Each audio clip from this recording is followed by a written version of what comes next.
Existe uma história do Brasil que há séculos é silenciada. Nessa história, ainda que escravizado, o povo negro tem expoentes intelectuais e lideranças que, além de resistir, enriqueceram a cultura e estão na construção de cada pedaço do país. Com o protagonismo negro, essa história vem sendo contada e ouvida. E quando se resgata essa memória, a identidade de cada brasileiro se agiganta. Esse passado ainda vivo e persistente nos diz que, com certeza, um dia para a consciência negra é muito pouco, mas simbólico. Celebrando o Novembro Negro, o Sala de Convidados começa agora. O protagonismo é sobre ser dono, dona da sua própria narrativa. Então é muito fundamental que a gente conheça a nossa história, conheça as nossas potências, conheça os nossos heróis, para que a gente possa construir nossa identidade e fortalecer para a gente poder seguir.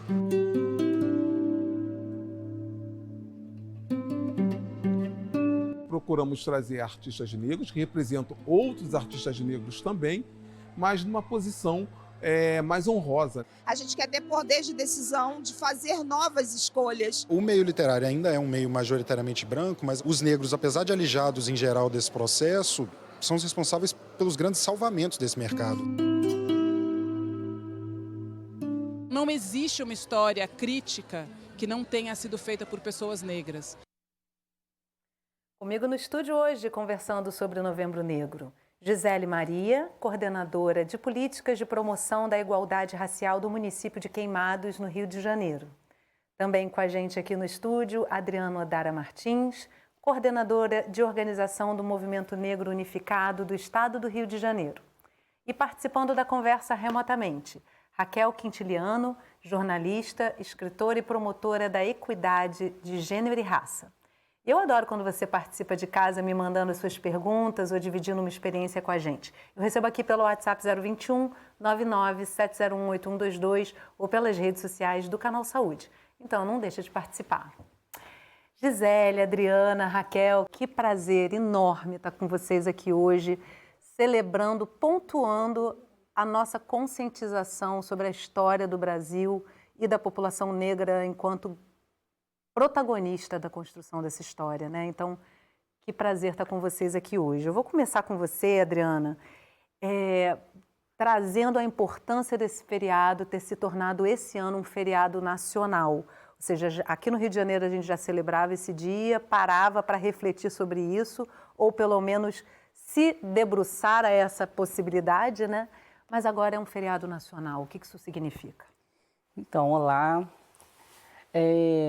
Primeiro, agradecer a oportunidade de estar aqui nesse espaço do Canal Saúde, em nome do Movimento Negro do Estado do Rio de Janeiro, Movimento Negro Unificado.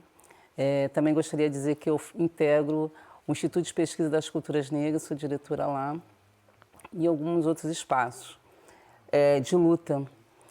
O Movimento Negro Unificado, o feriado nacional, surge com uma proposta do Movimento Negro Unificado, né? O Movimento Negro Unificado nasceu em 78, e a partir de uma pesquisa de uns estudantes em Porto Alegre, o Movimento Negro Unificado, que foi fundado na época da ditadura militar em São Paulo, vai e propõe para o conjunto do movimento negro que nós tivéssemos esse feriado no dia de Zumbi dos Palmares. Então, esse feriado, ele aqui no Rio de Janeiro, na capital, primeiro foi colocado pelo vereador na época Edson Santos, depois como uma proposta de emenda de projeto de lei para o ex-deputado Marcelo Dias, que não chegou a sair no mandato dele, e aí foi apresentado pela deputada estadual Cida Diogo. Então, o estado do Rio de Janeiro foi o primeiro estado do Brasil a ter o feriado estadual e em algumas outras cidades. E você está falando da mobilização de pessoas negras, para o quanto é importante a gente ter nos parlamentos pessoas com toda a diversidade para representar o Brasil, né? Porque um branco nunca ia trazer isso à pauta. Pois é. E aí, com o governo Lula e através do Ministério da Igualdade Racial, vai, sanciona e transforma o feriado em nacional do nosso grande líder, Zumbi dos Palmares, né? E aí, com o Zumbi dos Palmares, também tem a ver com Dandara, com todas as mulheres que lutaram pela autonomia, pela independência do povo negro naquele período. Gisele, você comentava aqui antes da gente começar sobre uma história que você conhece, queria que você trouxesse, que representa bem a importância desse feriado se nacionalizar, né? Enquanto a Adriana estava aqui falando, bom dia a todas as pessoas que nos assistem, é um prazer estar aqui Enquanto a Adriana falava, eu me lembrava da Nilma Lino Gomes, que é professora da UFMG, que ela tem um livro que fala, né, o Movimento Negro Educador, né? E a gente vê o quanto o movimento negro tensiona, né, a sociedade e cria políticas públicas, né, de igualdade e equidade, né, para o povo preto. Então, sem o movimento de luta do movimento negro, né, a gente não estaria aqui, provavelmente. E o que a gente estava aqui conversando nos bastidores, um amigo, Carlos Leandro, que faz toda uma mobilização, né, pela bicicleta enquanto forma de acessar a cidade no meu território, que é Queimados. Ele estava em Santa Catarina, né, no feriado da Consciência Negra, no Rio de Janeiro, porque não era lá. Ele me dizia, Gisele, em Santa Catarina eu sofri um racismo por dia e eu tive que ir embora de lá, né? Então, a gente tem espaços sociais que ignoram em absoluto, né, o protagonismo, o pretagonismo da população preta, e que essa sociedade, né, que o Brasil e Santa Catarina também não existe sem as nossas mãos, né, a força do nosso trabalho, sem a nossa intelectualidade, né, sem os nossos saberes. Então, acho que está aí esse movimento, né, tensionar toda a população brasileira a reconhecer a potência e a importância, né, do povo preto para a construção desse país. Não seríamos o Brasil sem os pretos, né? Raquel, o Novembro Negro, como a gente já começou a ver, ouvir, que precisa ser pelo menos um mês inteiro e tem sido de eventos, né, em todo o Brasil e principalmente no Rio e outros estados, outros municípios que focaram nesse feriado antes. Mas ainda assim, muita coisa fica de fora, né? Existe, inclusive, a delicadeza da gente entender que não é para se falar dessa causa somente em novembro ou no dia 20, né? Que isso é uma pauta para o ano todo. O que você acha que é preciso fazer para a gente avançar e o que de mais importante fica de fora dessas celebrações? Eu acho que a gente tem que celebrar o Novembro Negro, né, o mês inteiro. É um momento de celebração, mas é também um momento de denúncia super importante, pautado pelo movimento social negro, né, como a Adriana acabou de falar, há mais de 50 anos. E interessante a gente lembrar que essa data foi propositiva de uma organização, como a Adriana colocou, no Rio Grande do Sul, em que a gente costuma dizer que não existe população negra. Então, há 50 anos, essas articulações do Rio Grande do Sul fizeram essa proposição e o movimento social negro construiu essa data como uma data de reflexão e de reivindicação. Então, ao mesmo tempo que a gente está hoje em 2024, que a gente tem tanta coisa para celebrar, especialmente no campo das políticas públicas, porque o Brasil tem políticas públicas progressistas e inovadoras de promoção da igualdade racial. A gente tem o Estatuto da Igualdade Racial, a gente tem a Lei 10.639, a gente tem cotas, o próprio racismo é crime, né? Está no nosso Código Penal já há bastante tempo, começou ali com a Lei K.O. Então, tudo isso a gente tem que celebrar, são conquistas. Por outro lado, segue sendo a população que mais morre, e especialmente nas mãos da polícia, dos agentes do Estado.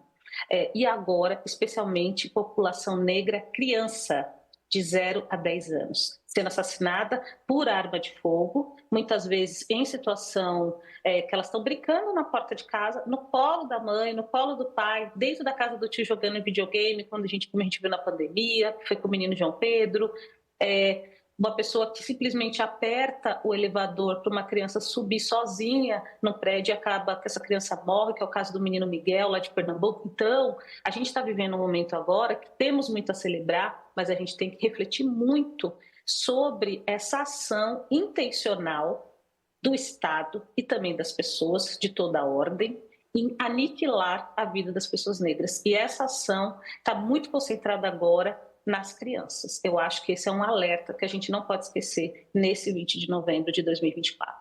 Eu queria pegar um ganchinho dessa fala da Raquel, porque assim, a cada 12 minutos, antes era quase a cada 23, mas hoje já é a cada 12 minutos morre uma pessoa negra no Brasil. Então, assim, é um dado alarmante. Teve um estudo de 7 de outubro para cá, quando teve toda aquela questão na Palestina, entre Palestina e Israel até agora, que fez um ano, lá já morreram 42 mil pessoas e aqui a diferença é de 1.000 pessoas. Então, assim, o povo negro morre numa guerra silenciosa E é impressionante como não há movimentação do Estado brasileiro de nenhuma forma para cessar essa mortandade. É um genocídio, né? Hoje você tem assim, um número de famílias inteiras chefiada por mulheres negras, né? E já foi visto pelo Diese que assim, porque os jovens estão sendo assassinados. Né? Então é preciso que realmente tenha uma intervenção do governo federal de alguma forma para que cesse isso, porque não tem mais como. Né? Nós do Movimento Negro acompanhamos, temos ativistas que têm familiares que foram mortos pela violência do Estado, bélica do Estado, e assim como nós acompanhamos também as mães familiares de vítimas de Estado. Então, assim, não tem condições mais. Tá, assim, o Rio de Janeiro e várias outras capitais do Brasil, mas eu acho que mais o Rio de Janeiro, a Baixada, a gente está assim, vivendo um sistema, sem contar assim, as crianças que estão sendo afetadas por não poder ir à escola, toda uma vida da população. Dia 24 de outubro mesmo, essa Avenida Brasil parou por causa de operação policial. Né? Então, é preciso realmente ter esforço das autoridades, aí deixar aí nosso recado para o presidente Lula, porque é preciso se debruçar sobre, principalmente, a cidade do Rio de Janeiro, como nós estamos vivendo, e quem mais sofre a consequência é o povo negro da favela e da periferia. Muito importante a gente começar o programa com essas falas de vocês fortes e puramente verdadeiras, né? Todo mundo sabe disso, basta querer, no mínimo, saber, né? Está muito clara a naturalização do genocídio negro no Brasil, e para a gente poder realmente tocar a partir desse ponto de partida, né? Porque realmente não dá para ignorar isso. Eu quero trazer uma reportagem também para alimentar a nossa conversa sobre o protagonismo, o negro contando sua própria história. Quem explica a expressão é o nosso repórter Rafael Costa. Existe uma história do negro sem o Brasil, mas não existe uma história do Brasil sem o negro.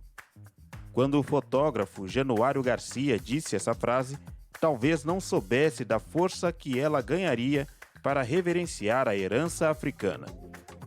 E assim como Zumbi dos Palmares, líder da resistência negra, Luiz Gama, advogado que lutou pela libertação de escravizados, e Maria Firmina dos Reis, pioneira na literatura abolicionista, Januário Garcia é um dos quem resistiu e protagonizou a própria história.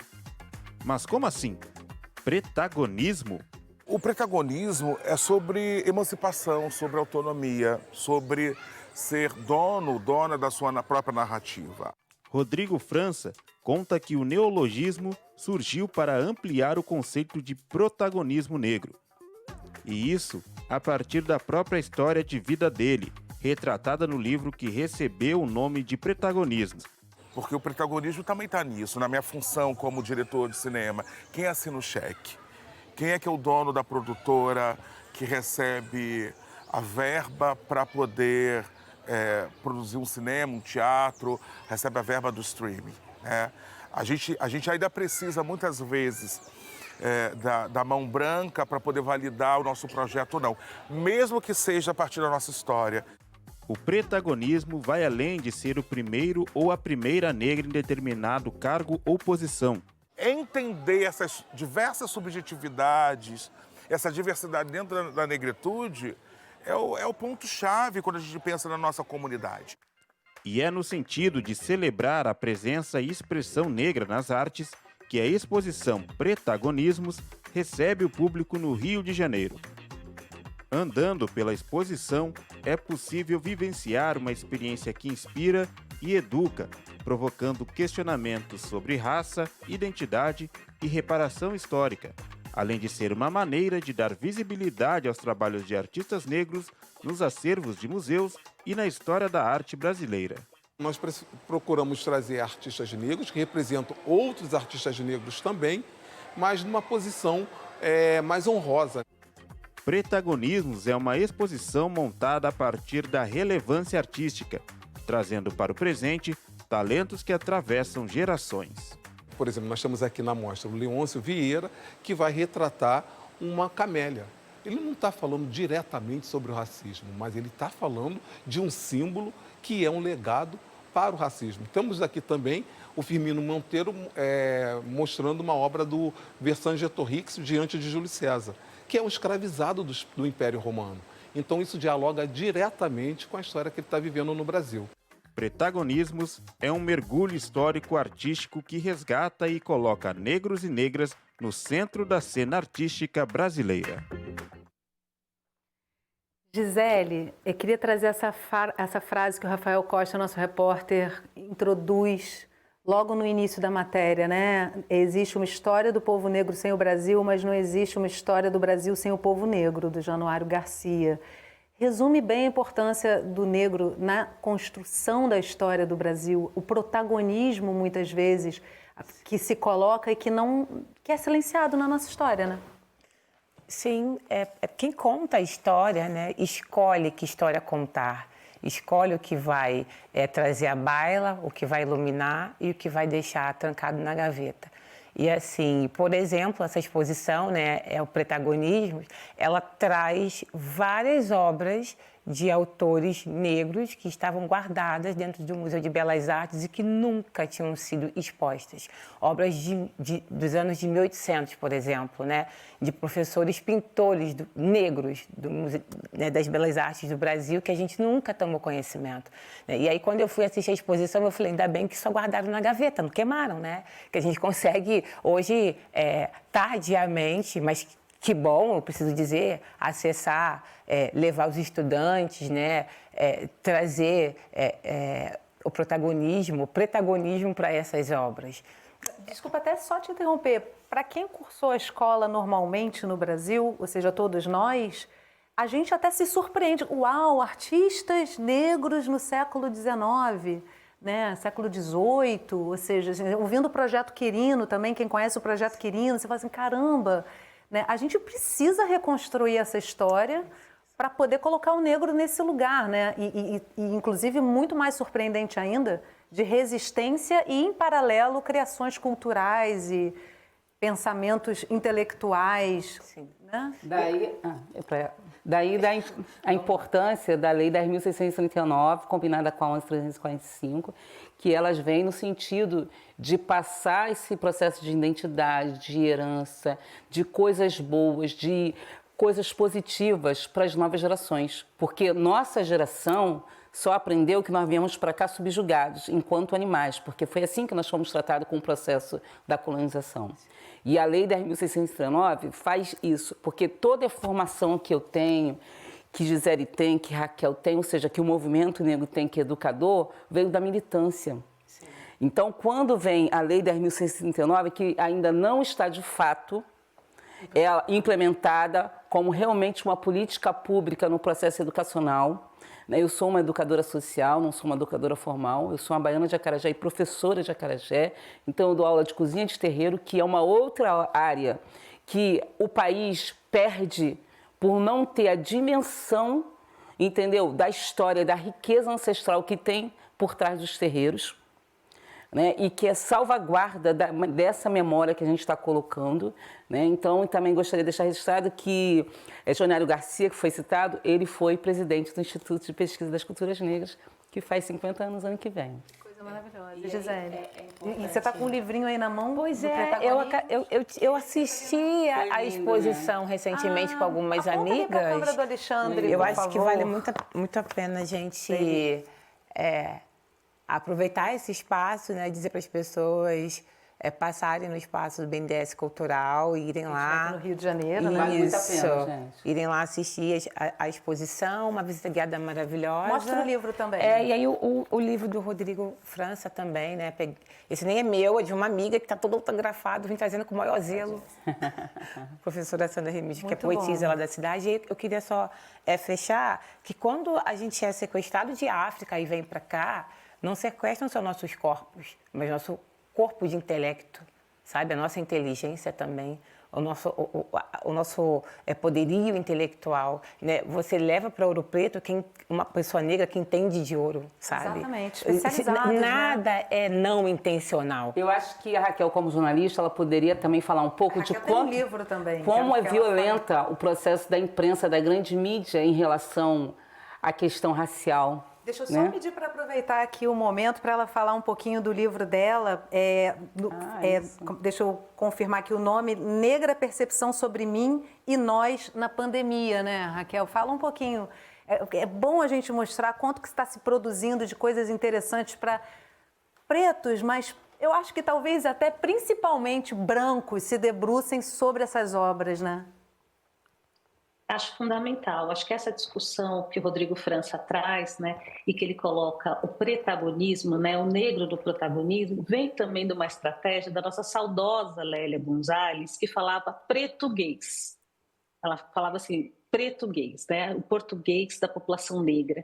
E esse livro, O Negra Percepção, sobre mim e nós da pandemia, que eu lancei no final do ano passado, exatamente em novembro, fez um ano agora, eu estou tratando um pouco de como é que foi a pandemia para mim, pessoa negra, e para nós, brasileiros, mas com foco em como a gente viveu essa experiência. E aqui no livro eu estou falando português, eu estou falando esta nossa linguagem, para inclusive jogar luz para essas narrativas, porque na medida que a pessoa não tem memória e não tem história, ela não existe. Nós somos animais racionais, então a gente precisa ter essa história construída, a gente precisa contar as nossas histórias. Esse livro veio um pouco para a gente começar a entender como que um fenômeno que é global atinge de forma diferente determinados grupos em desvantagem no mundo, mas em especial na pandemia de Covid-19, a população negra no Brasil e a população indígena também, que sofreu bastante. Então, o que eu percebi, né? Passando aí 3 anos de pandemia, 20, 21 e 22, eu falei, tem coisas acontecendo que estão atingindo a gente de uma forma diferente. Mesmo recebendo a mesma assistência, tudo, do ponto de vista da saúde, saímos em desvantagem de forma agressiva e também atingidos pelas questões sociais que estavam colocadas. Era a fome. Então, assim, chegou o momento da pandemia que a gente falava assim, vai ser de tiro, vai ser de fome ou vai ser de Covid? Então, esse livro está jogando luz, trazendo essa narrativa negra, que Rodrigo França está valorizando tanto, né, que a gente viu agora nessa reportagem, e outras pessoas, para realmente jogar luz sobre a nossa visão de um momento histórico do mundo, da sociedade. Nós temos a dizer sobre isso também. Então, o livro vem nesse contexto, foi publicado por uma editora negra, independente, chamada Dandara Editora, e está por aí rodando o mundo. E ele traz no comecinho, desculpa me alongar, mas no comecinho ele fala exatamente disso que a Adriana me chamou a atenção, que é sobre a imprensa negra. Em 1836, nasce no Brasil a imprensa negra. E ela segue até hoje. Até hoje nós temos veículos de imprensa negra. Temos vários sites, portais, tem a revista Raça, que eu também contribuo, que tem 28 anos agora. Então, ou seja, a gente também tem que pensar nessa coisa que não é lá, ficou lá no passado. A gente abria, né, os nossos livros de escola e tinha lá o negro escravizado. Parecia que o negro só existia lá no passado. Parecia que não existia o negro do hoje. E nós somos o passado, o presente e o futuro, como diz Sankofa. Então, nós existimos e é muito importante a gente ver isso numa exposição, nos livros, no cinema, em todos os espaços. Maravilhosa. Já que ela falou sobre pandemia, a Raquel falou sobre pandemia, então, o Movimento Negro Unificado, né, nas favelas, nós temos um projeto junto à Fiocruz, que vai dar continuidade agora esse ano e o início o ano de 2025, que se chama Saúde Antirracista nas Favelas é Possível.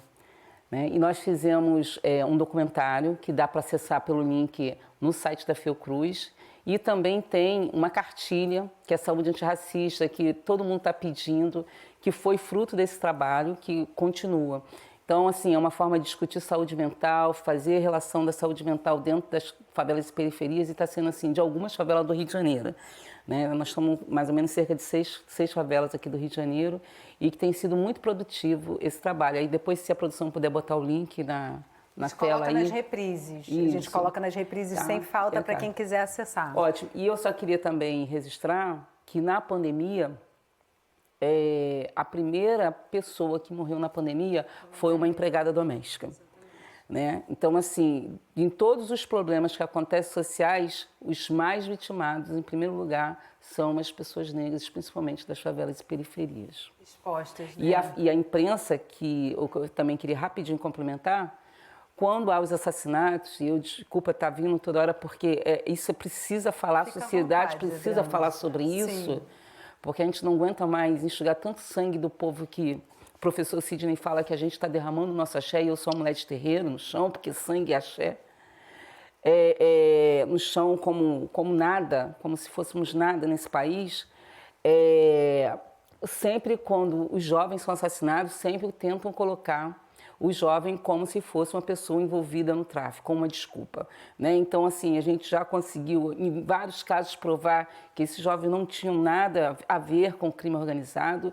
E, assim, aí a gente vai provando a cada dia que realmente os assassinatos é uma prática de genocídio. Então, assim, a polícia do Rio de Janeiro, ela entra nas favelas de periferia para matar. É bem nítido, né? Nas ocasiões a gente percebe isso claramente. A gente precisa fechar esse bloco, Gisele, mas eu queria trazer com você, antes da gente fechar, o fato de você ser professora, e se, pelo que eu entendi, você você dá aula deu aula na mesma escola onde você estudou. Foi isso?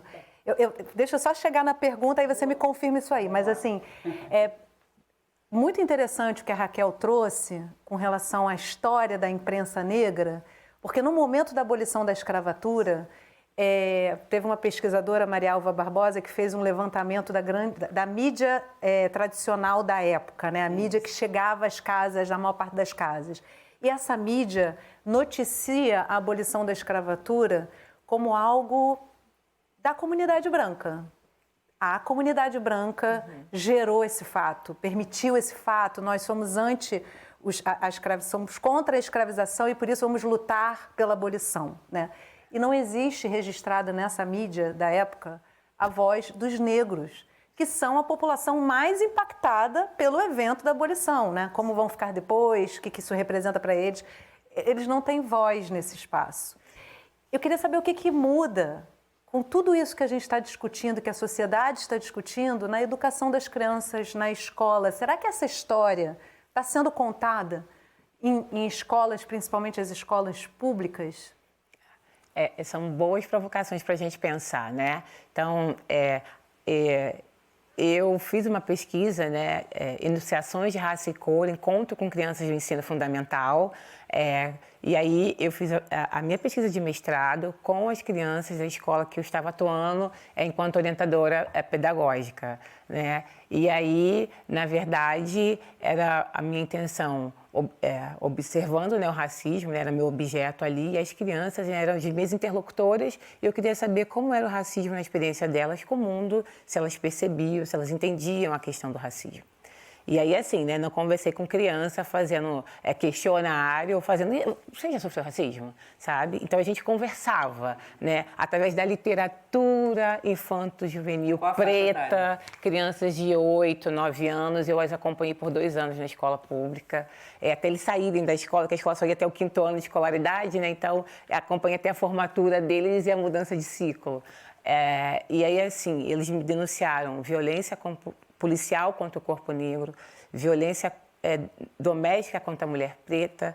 Eles falaram de beleza, de fealdade, de como é importante para eles na construção da identidade ser para o outro, o que o outro pensa a respeito deles, como aquilo os impacta. Eles acreditam que são o que eu digo que eles são, né? Então, você diz, você é feio, o seu cabelo é ruim, o seu cabelo é duro.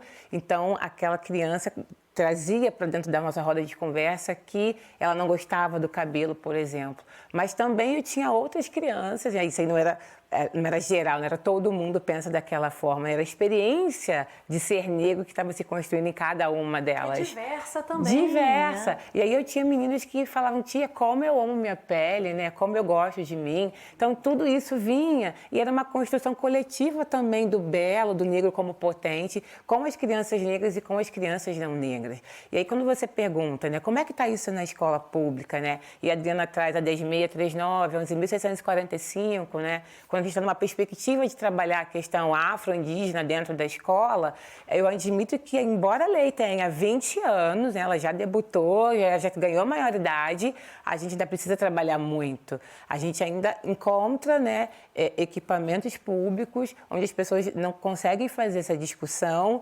as pessoas ainda estão estacionadas no lugar de dizendo que aqui é todo mundo igual, que aqui não tem racismo, o que demonstra para nós a força e a sutileza do racismo brasileiro. Que o foco é invisibilizar a Exatamente. questão, né? Então, assim, a gente ainda precisa muito de um movimento formativo que tem crescido cada vez mais. E aí, com o Ministério da Igualdade Racial, a gente tem agora a constituição do PENERC, né, que é um grande programa, né, de fortalecimento, né, da 10639, né, de estudar o que está acontecendo de formação, estudar esses índices de educação que a gente sabe que eles são, né, programados para acontecerem de determinada forma, e ainda que uma escola tenha um índice muito bom, seja avaliada muito bem pelo MEC, o que é que ela deixou de fora e quantos desses meninos pretos não ficaram escondidos e escamoteados ali. Então, assim, o que a gente vê é que tem muito trabalho para ser feito, tem muita formação disponível, mas que cada um de nós precisa se comprometer com a luta antirracista. A gente precisa admitir primeiro que o Brasil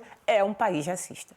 E cada um, vou segurar vocês, eu vou pedir para segurar vocês um pouquinho, porque a gente está atrasado para o nosso intervalo, mas já voltamos e aí vocês trazem as suas observações sobre todas essas provocações. E no próximo bloco, o Projeto Quirino e a narrativa de uma outra história do Brasil virou livro. E a nossa equipe foi conferir o lançamento. A gente já volta, não sai daí.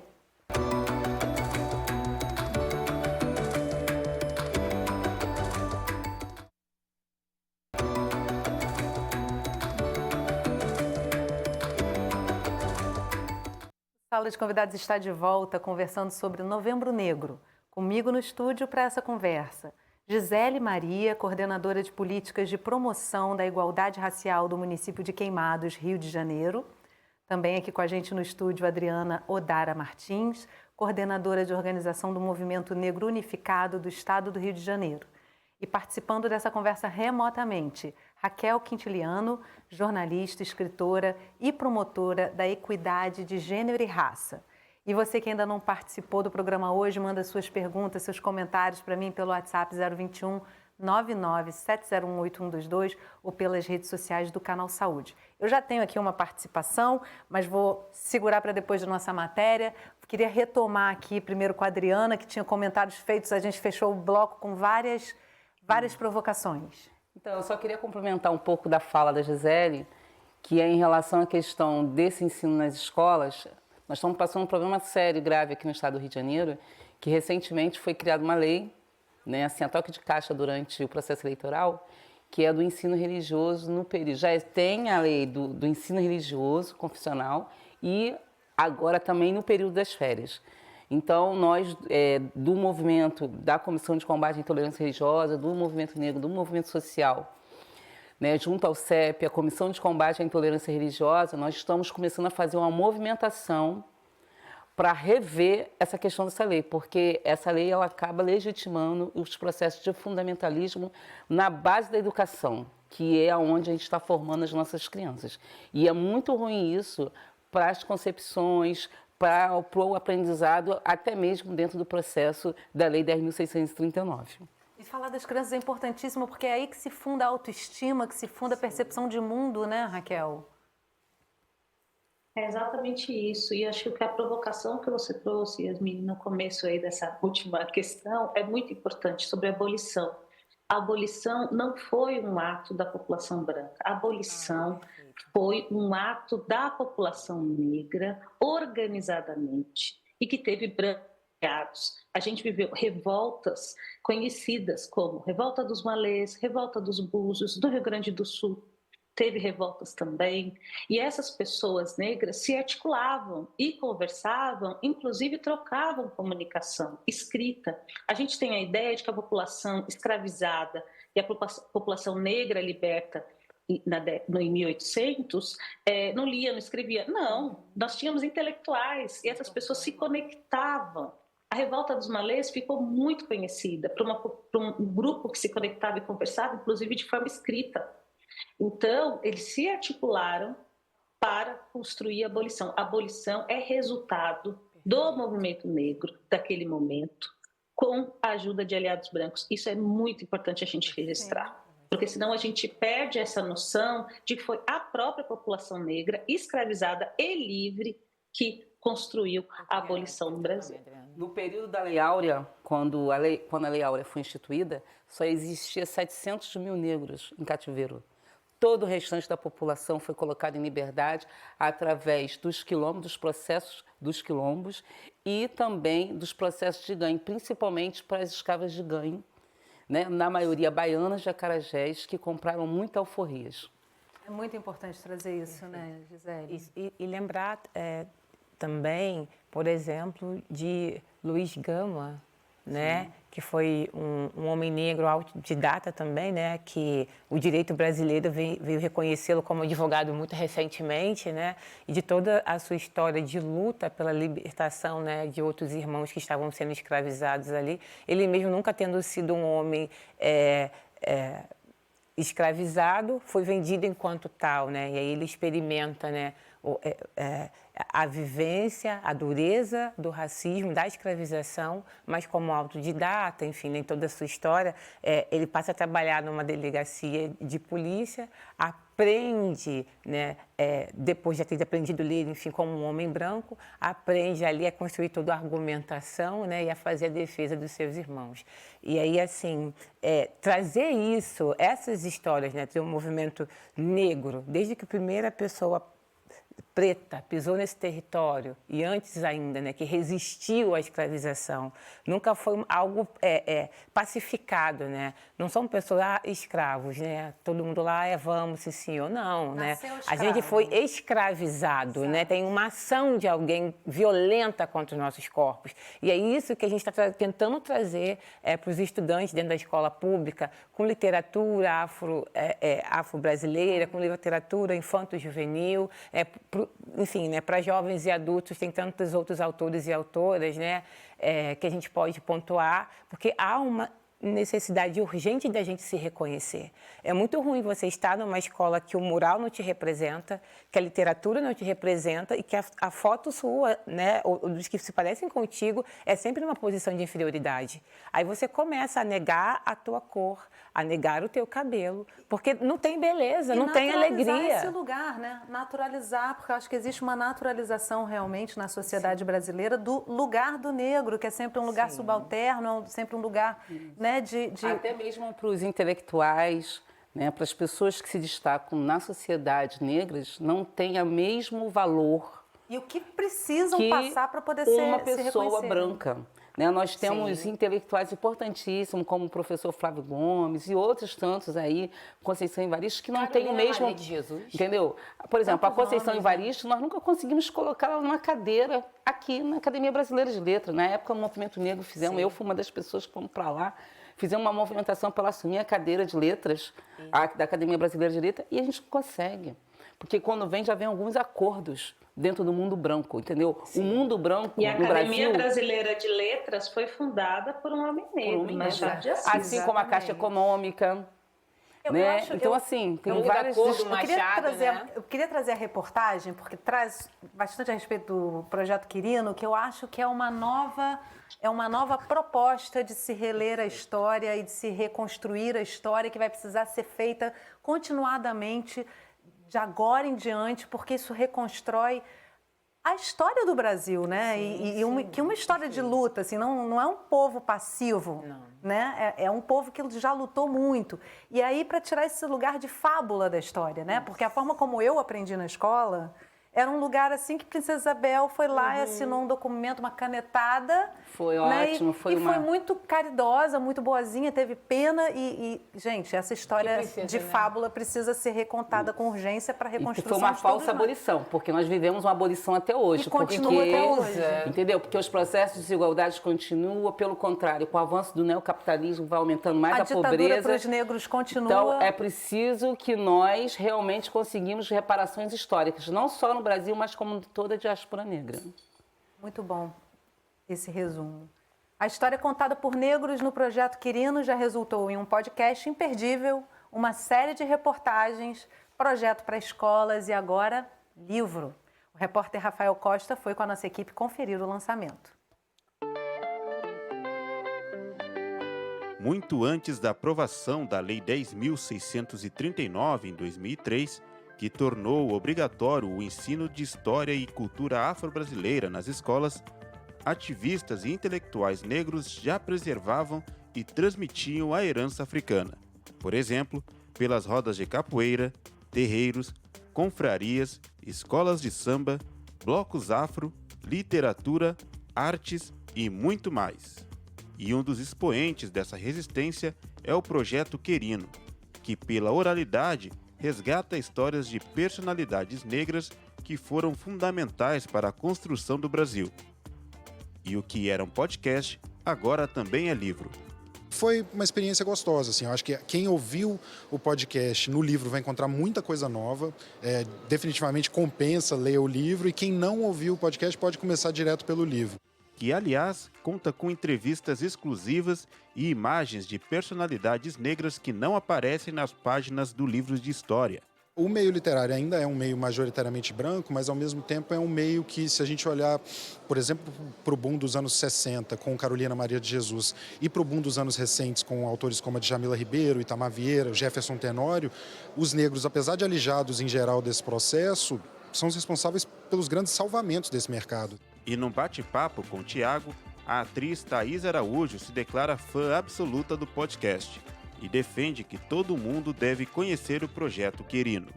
A ideia ela tem que ser espalhada, sabe? O conhecimento tem que ser espalhado, porque, na verdade, é a nossa história contada de forma verdadeira, não romantizada como foi até agora. E destaca que o protagonismo negro, dentro do Projeto Querino, revela a verdadeira história do povo negro no Brasil.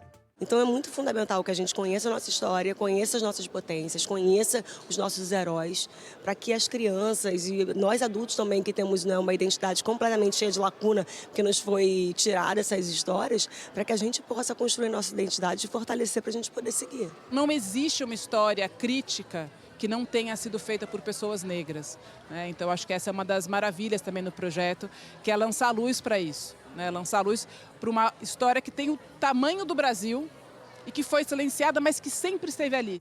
Então, Brasil, está mais do que na hora de ouvir Tiagos e Naês, ouvir pretos e pretas contando as próprias histórias. É muito importante realmente a gente falar sobre a nossa história sempre. Ter esse projeto, né, que coloque o negro como protagonista de todos os processos aí da história do país, é fundamental. A gente quer ter poder de decisão, de fazer novas escolhas e de mudar a trajetória da sociedade. Nossos ancestrais fizemos um legado muito importante para isso e continuamos fazendo.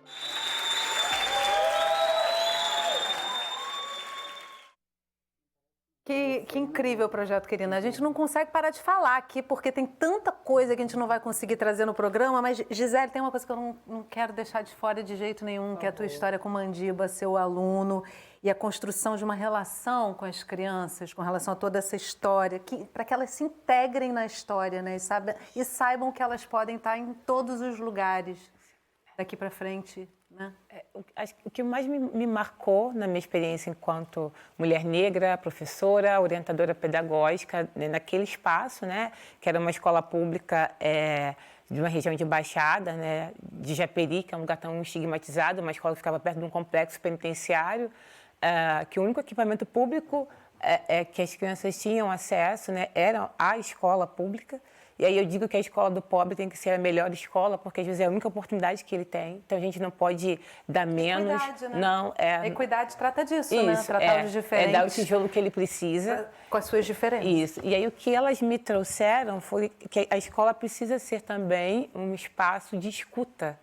Porque a relação que a gente constrói com criança no nosso país, né, e no Ocidente, é uma relação muito eurocentrada, né? É uma relação muito adultocêntrica, eu quero dizer, né? Eu sei o que você precisa, eu sei sobre você. E a gente ouve muito pouco. Então, as crianças trouxeram, por exemplo, a questão do corte do cabelo, né? Eu não queria cortar o cabelo assim, mas para minha avó cuidar, então ela cortou. Eu não gosto do meu cabelo assim, mas quando a minha mãe me coloca entre as pernas dela e trança meu cabelo, eu gosto de andar de trancinha.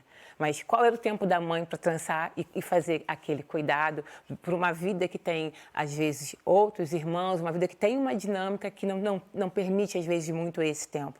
Então, elas me deram que tem uma construção... Não se terceiriza, é importante dizer, porque na comunidade branca isso se terceiriza.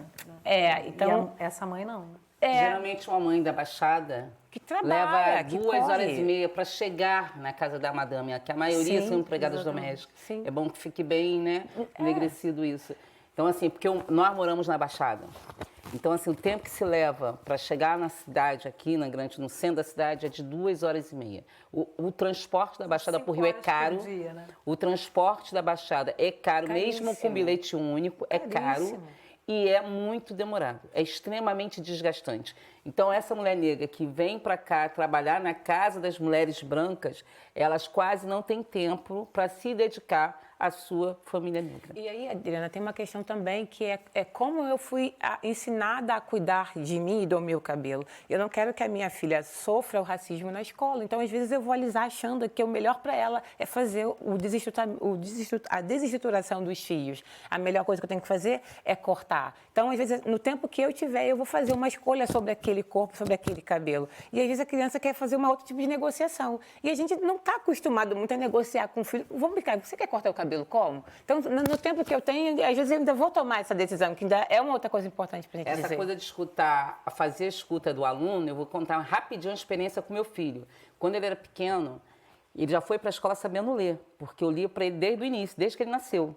Então, ele já sabia ler. Quando a professora foi falar do P, ele começou a falar, porque o P é da pipa, porque a pipa não pode usar cerol, porque corta a garganta das pessoas, machuca. E eu fui chamada na escola porque meu filho não deixava a professora dar aula, porque todas as letras ele tinha uma história para contar. E eu falei assim, mas você está reclamando? Ele está ajudando os outros coleguinhas dele a entender a importância. Ele já chegou sabendo ler, entendeu? E assim, eu tive que conversar com meu filho para ficar quieto, porque atrapalhava a professora dela. Gente. A autocensura familiar. Peraí, deixa eu ouvir um pouco. É o Mandiba, esqueci.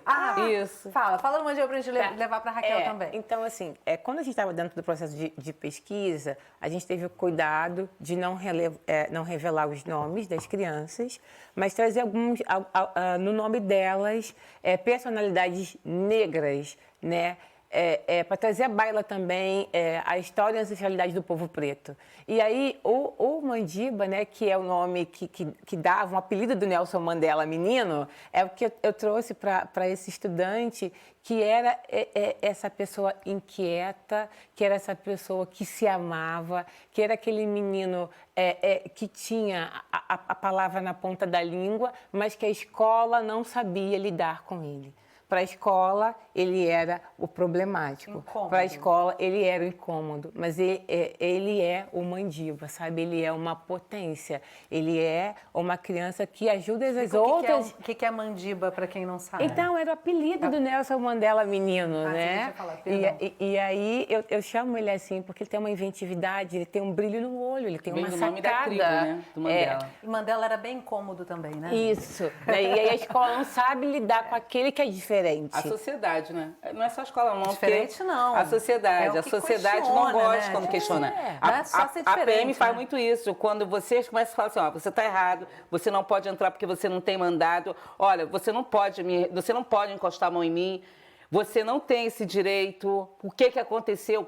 Ainda mais quando você se coloca... Aí pronto, aí que eles vão para cima. Aí você é arrogante, né? Não pode. Aí que eles vão para cima. Raquel, quero te trazer aqui para nossa roda, porque acaba que quem está remoto fica ali quietinho. Mas olha só, a Thaís Araújo, ela fala uma coisa interessante sobre o protagonismo do Projeto Quirino, né? E do quanto que ele revela a história do povo negro, né? E a importância de conhecer seus heróis e preencher essas lacunas. Tem a ver com Mandiba, porque na medida em que essa criança constrói a história do Brasil e dentro dela, com esse reconhecimento, a autoestima dela ao longo da vida é totalmente impactada, né, Raquel? Totalmente. Esse projeto Quirino, eu acho que ele é lindo, ele é necessário e ele é urgente, com todas as narrativas que a gente tem visto agora. E isso dialoga com o projeto e com o menino Mandiba aqui do Rio de Janeiro, assim como o menino Mandiba que libertou a África do Sul do apartheid. E a gente está vivendo um momento muito especial agora, porque boa parte daquilo que a gente produziu, de história, de livro, de cinema, era sempre não ficção. É o que eu escrevo também, não ficção. Mas agora a gente está crescendo com a ficção, trazendo esses heróis, trazendo essas personalidades reais ou ficcionais para construir uma narrativa negra. Eu estou aqui com o livro porque ganhou essa semana Jabuti, né? Salvar o Fogo, de Itamar Vieira Júnior. Itamar Vieira Júnior está um autor best-seller. E é uma história negra que ele tá construindo e publicando. Torturado, que também ganhou Jabuti, está virando agora um musical. Então, a gente está vendo essas histórias sendo construídas de forma ficcional a partir de uma perspectiva negra. Então, isso é fundamental. E o Projeto Quirino, ainda que esteja trabalhando com não ficção, eu acho que é isso, é um projeto lindo, é um projeto urgente e é necessário, assim como muitos outros, como os livros do Itamar, da Conceição Evaristo, que a gente já falou aqui, da Maria Firmina dos Reis, primeira romancista abolicionista, Carolina Maria de Jesus, tantos outros que vão dizendo o que é ser negro nesse país. Com tudo que tem, com reivindicação, com problemas, mas, sobretudo, com resiliências e histórias lindas para contar. Muita representatividade que fica escondida nessa história, né? Gente, eu quero finalizar o programa com uma participação aqui do nosso telespectador, Rodinei. Ele encaminhou para a gente pelo WhatsApp e a gente vai ter um minutinho para cada uma falar brevemente sobre o que eu acho bem polêmico que ele trouxe aqui para a gente. Ele diz, como professor de História e Sociologia, sou favorável que se abandone a demarcação do Novembro Negro, apesar de compreender suas razões e, como já é até estimulado por lei, se estabeleça como efetivo compromisso da sociedade brasileira no ano todo e para sempre a construção de uma cultura antirracista e da valorização igualitária das diversas culturas que constituem, com maior inclusão daquela de origem africana. Trago essa reflexão aqui do Rodinei, porque me parece uma reflexão da população negra, branca brasileira, muitas vezes, né? De que precisamos ter o ano todo a consciência negra. Sim, isso ainda é uma utopia, né? Precisamos de uma marca de data para lembrar que a consciência negra precisa ser olhada, escutada, retratada. Raquel, breve comentário sobre isso. Quero passar para cada uma de vocês bem rapidinho. Isso mostra, evidentemente, o racismo. Eu adoraria que a gente não precisasse de leis, de política, de programas para enfrentar o racismo. Mas a realidade nos mostra que a gente precisa disso para que as políticas públicas sejam efetivas. Os professores, infelizmente, por desconhecimento ou até mesmo por racismo, acabam não trazendo esses conteúdos para a sala de aula. Foi necessário uma lei 10.639. Foi necessário uma lei áurea, foi necessário todos os códigos que a gente tem de promoção da igualdade racial. Então, eu acho que, infelizmente, essa pessoa que está aqui nos assistindo deveria, e se mostra, né, como uma possível pessoa a ser aliada, deveria se juntar a nós, para que a gente consiga avançar nessa discussão e que daqui a algum tempo não seja necessário, por força de lei, a gente ter que fazer alguma coisa.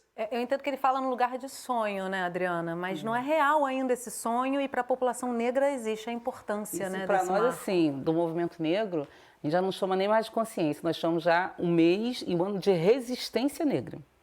Né? Porque todo o trabalho que nós fazemos, toda essa movimentação que nós fazemos, não só no mês de novembro, mas também como no mês de maio, que é o mês de denúncia da abolição da escravização, é para mostrar para a sociedade que racismo existe, racismo precisa ser combatido, tem que ter política pública e, acima de tudo, precisa ter reparação. E isso é um processo de construção. E esse processo de construção vem para que nós não percamos a memória dos nossos escravizados. Aliás, faço aqui um apelo que todos que estejam nos assistindo vá conhecer o Cais do Valongo, vá conhecer a Pequena África. O Cais do Valongo hoje é patrimônio da humanidade.